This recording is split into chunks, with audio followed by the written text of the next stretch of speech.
Alternative healing മെത്തേഡുകൾ ഉപയോഗിച്ചുകൊണ്ട് നമ്മൾ heal ചെയ്യുന്ന സമയത്ത് നമ്മളെപ്പോഴും ഫോക്കസ് ചെയ്യുന്നത് അതിൻ്റെ റിസൾട്ടിലേക്കാണ്. കാരണം ഇവിടെ ഫിസിക്കലായിട്ട് നമ്മൾ ഒരു ടൂൾസും ഉപയോഗിക്കുന്നില്ല എന്നുള്ളതാണ് അതിൻ്റെ പ്രധാനപ്പെട്ട കാരണമെന്ന് പറയുന്നത്.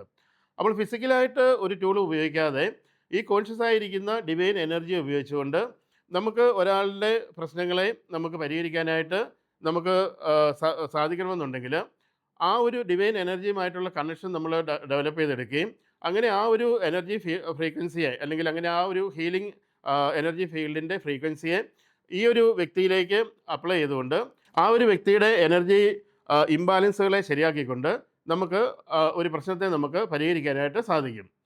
അപ്പോൾ ഒരു വ്യക്തിയിലൊരു പ്രശ്നം, അതായത് ഒരു ശാരീരികമായിട്ടുള്ള പ്രശ്നമാണെങ്കിലും മാനസികമായിട്ടുള്ള പ്രശ്നമാണെങ്കിലും അല്ലെങ്കിൽ ഭൗതികമായിട്ടുള്ള പ്രശ്നങ്ങളാണെങ്കിലും അതെല്ലാം എനർജിയുടെ ഏറ്റവും അടിസ്ഥാന തലത്തിൽ പറഞ്ഞു കഴിഞ്ഞാൽ എനർജിയുടെ ഇംബാലൻസുകളാണ് എന്ന് നമുക്ക് കാണുവാനായിട്ട് സാധിക്കും.